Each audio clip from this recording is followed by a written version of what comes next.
Master Shri मीरागायत्री जी समेत सद्गुरु श्री పూర్వరాజు గారు చాలా చక్కగా వివరించారు. ఆఖరిలో ఆయన అవతార పురుషుడు అయినప్పటికీ నేనేం మెరాకిల్స్ చేయనంటారు. ఆయన జీవితంలో ఒక మెరాకిల్ ఊహించకుండానే అది జరిగింది. నాకు వాయిస్ లేని మళ్ళీ వాయిస్ని ఇచ్చారనేసి ఒక కొత్త విషయాన్ని కూడా ఆయన ఉత్సాహంగా తెలియజేశారు. ఓకే, ధన్యవాదాలండి. అయితే ఇక్కడ మనకి నారాయణ గారు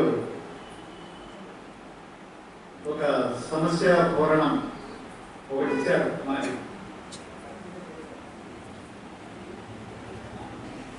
అనుకూలత ఎలాగా చేసుకోవాలి, అననుకూలత స్థితిలో అనుకూలంగా ఎలా మలుచుకోవాలి అనేటువంటి విషయం. ఇంకొక విషయం ఏంటంటే పూర్వరాజు గారు ప్రస్తావన చేసింది మనసు అనేటువంటిది ఈ అన్నింటికి అనర్థాలకి కారణం మనస్సే అని తెలియజేశారు. ఈ మనస్సుకి ఉనికి ఉన్నదా అంటే ఈ ప్రాతిభాసిక స్థితిలో మనసు ఉంటుంది. ఈ సంచిత కర్మలు ఉన్నత కాలము ఆ మనసు వ్యక్తం అవుతూనే ఉంటుంది. మరి దీనికి అంతమేమన్నా ఉన్నదంటే గురుదేవులు మేలుకొల్పు కార్యక్రమంలో మనకి నేను ఇన్ని సంవత్సరాల నుంచి చెబుతున్నాను, కంచు కాగడ పెట్టి దిద్దుకుతున్నా ఒకడు దొరకట్లేదు అనేసి అన్నారు బాబాయ్. అంటే ఈ సంస్కారముల కారణంగా వ్యక్తమయ్యేటువంటి ఇది ఈ మాయా మనస్సు నువ్వు ఏది చేస్తున్నా అడ్డుకుంటూనే ఉంటుంది.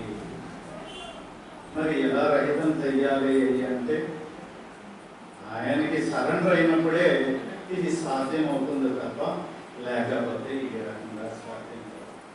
ఈ ప్రపంచవ్యాప్తంగా అనేక ధ్యాన విధానాలు తెలియజేస్తున్నారు.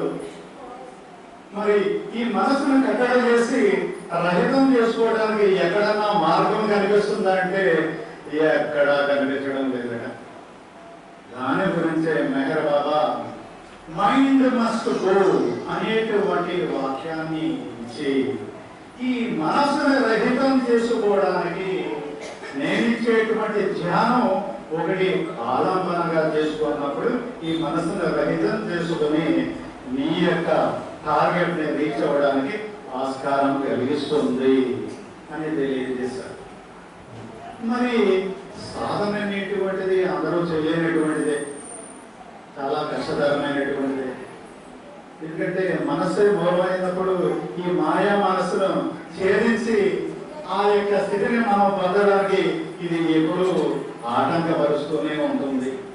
ఏదో ఉత్సాహంగా ధ్యానం చేసేద్దాం అనేసి తెల్లారులో 5 గంటలకు లేద్దాం అనుకుంటాం. తర్వాత ఒక 5 నిమిషాల తర్వాత లేకుతారా ఏ పర్లేదు, ఈ 5 నిమిషాలను మళ్ళీ పడుతుంటాడు, మళ్ళీ 7 అవుతుంది. ఇలా ఒక క్రమశిక్షణలో పెట్టాలంటే ఈ మనసుని మనం క్రమశిక్షణలో పెట్టలేము. అయితే ఏంటంటే దీనికి ఏకైక పరిష్కార మార్గము గురుదేవుడు తెలియజేస్తారు. ఎలాగా సరెండరెన్స్. నీ మనసును ఆయనకు అర్పించేయి. నీ మనసు ఉన్నది కాలము ఇది సాధ్యం కాదు. ఈ సమస్త సృష్టిని సృష్టించినటువంటి భగవంతుడు మెహర్ బాబా, ఈ సమస్త సృష్టిని సృష్టించినటువంటి మెహర్ బాబా పోషించేటువంటి బాధ్యత కూడా ఆయనదే. ఆయన విశ్వ నిర్మాణ కార్యక్రమంలో భాగస్వామి అయి ఆయన నిర్వహిస్తూ ఉండేటువంటి కార్యక్రమంలో నువ్వు భాగస్వామి అయి ఉన్నప్పుడు ఇది సాధ్యం అవుతుంది. భాగస్వామి ఎలాగవ్వాలి అంటే నువ్వు ఆయనకి అర్పింపబడిపోవాలి. ఎలాగా? ఒక పనిముట్టులాగా ఆయనకి మారిపోవాలి. ఒక బాల్ ఉంటే ఆ బాల్కి మరి అది అక్కడ గోలకు రీచ్ అవ్వాలంటే ఎన్నో తన్నులు తన్నించుకుంటేనే కానీ ఆ గోల్లోకి వెళ్ళదు.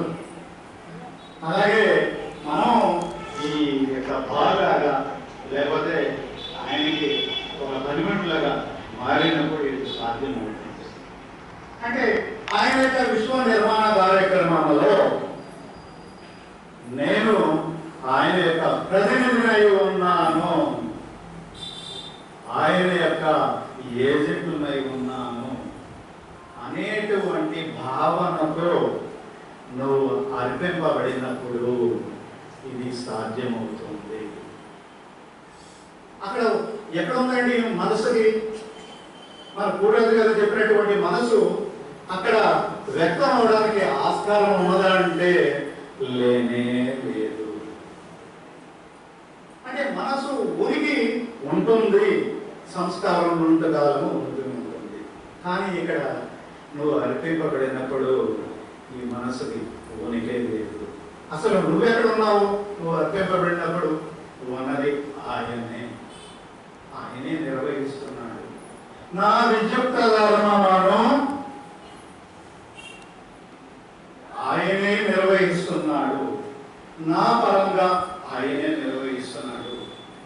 నాకు అప్పగించినటువంటి ఈ విద్యుక్త ధర్మాన్ని ఆయన ప్రతినిధిగా, ఆయన ఏజెంట్గా నేను నిర్వహిస్తున్నాను. కానీ ఉన్నది ఆయనే అనేటువంటి సర్వార్పణ భావంలో నువ్వు ఉన్నప్పుడు ఈ సాధ్యమవుతుంది.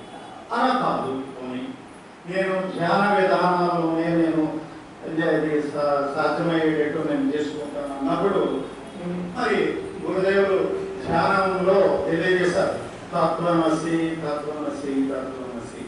ఈ భౌతిక స్థితిని దాటి, సూక్ష్మ స్థితిని దాటి, మానసిక స్థితిని కూడా దాటినప్పుడు, ఈ మహాచేతనలో ప్రతిష్ఠింపబడినప్పుడు ఆయన మళ్ళీ నీకు ప్రజ్ఞను అనుగ్రహించి ఏ విశ్వ మనస్సులో నువ్వు అధిగమించి వచ్చావో ఆ విశ్వ మనస్సులోకి ప్రవేశించి ఆయన ప్రతినిధిగా నువ్వు ఆ ప్రజ్ఞతో, ఈ సంస్కారంతో సంబంధం లేకుండా ఆయనకు అర్పింపబడినటువంటి స్థితిలో ఆయన అనుగ్రహించినటువంటి ప్రజ్ఞను ఆధారం చేసుకుని నువ్వు జీవించినప్పుడు కామరాకు మీద నీకు బిందువు రాగా ఏ సంస్కారములు లేనటువంటి జీవితం జీవించడానికి ఇది ఆస్కారం ఇస్తుంది. మనసు యొక్క ప్రమేయం ఏమంటాము? ఈ రెండు విధానాల్లో మనం ఇది సాధించడానికి మెహర్ బాబా మనకి విపులీకరించారు. దానిని గురుదేవుడు మనకి ఎంతో మౌల్యమైనటువంటి సందేశం ఇచ్చి మనకి ఏర్పరచారు. దానిని చదవడం, ఆయన తెలియజేసినటువంటి ఈ ప్రవచనాల భక్తులు చదువుతూ ఉంటే ఆయన ఇచ్చినటువంటి టిప్స్ అని కూడా మనకి తెలియబడతాయి. ఈ రకంగా మనం ఎరుకపూర్వకంగా ఆయనకి అర్పింపబడి జీవిద్దాం. ఈ రకంగా ఇది సాధ్యమే. అవతార్ మెహర్ బాబా की जय, అవతార్ మెహర్ బాబా की जय, అవతార్ మెహర్ బాబా की जय. జై మాతృ శ్రీ గాయత్రి సమేత సద్గురు శ్రీ మేర. ఎంతో మంది మాట్లాడాలి, చాలా దేశం అవుతుంది. అందుకని నేను జై బాబా.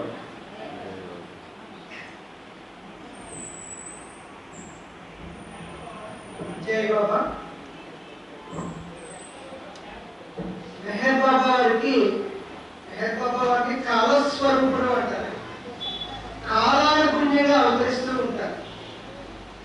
కాలానికి గౌరవించే వాళ్ళకి మెహర్ బాబా వారికి ఎంతో ఇష్టం.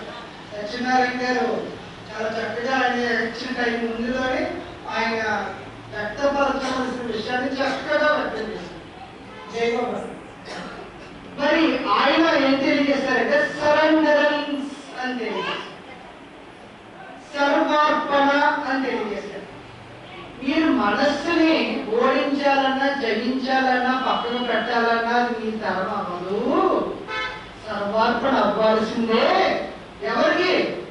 ఈ మనస్సు అనేటువంటి దానికి ఒక యజమానుడు. ఈ మనస్సు అనేదానికి ఒక యజమానుడు ఉన్నాడు.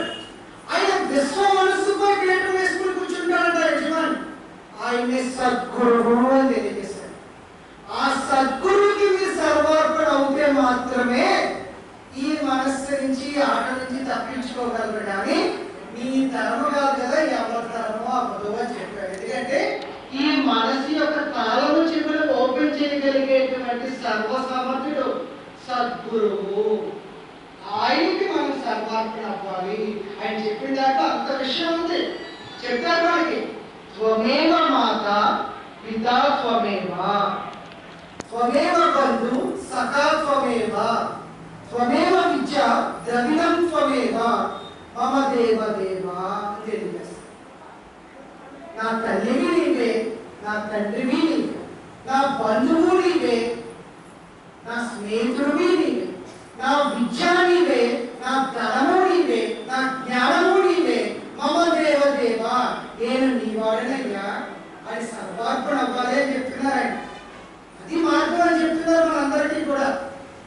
మరి అనుకూలత, ప్రతికూలత. ధనము కావాలి అనుకుంటాం, దరిద్రం వస్తూ ఉంటుంది. అంటే ధనం బదులు మనకి ఆ ధనం అనిపించే బదులు అప్పుడప్పుడు కూడా లాస్ వస్తూ ఉంటుంది. పాస్ అవ్వాలి అనుకుంటాం, ఫెయిల్ అవుతూ ఉంటాం. ధనం కావాలి అంటే ధనం రాదు, దానికి ఆపోజిట్ వస్తూ ఉంటుంది. గౌరవం కావాలనుకుంటాం, అగౌరవంగా మనం అనుభవాన్ని అనిపిస్తూ ఉంటాం. ఇది ప్రతికూలత. అంటే ఏది కావాలంటే అది రాదు, వ్యతిరేకం వస్తుంది. మనం ఏంటి తీసుకుంటూ వ్యతిరేకతగా అనుకూలతగా మార్చుకోవాలి. ఎలాగ ఉన్నారు, వచ్చేవారు ఉన్నారు, చెప్పేవారు ఉన్నారు, అది మనం ఆచరణలో పెట్టాలి. దానికి ముందు పూర్ణంగా చెప్తారు, పరిపూర్ణంగా వచ్చారు ప్రేమతో పూర్ణచంద్రరావు గారు రాజమండ్రి నుంచి. ఆయన ఒక బాగుగట్ట మనకు తెలియదు.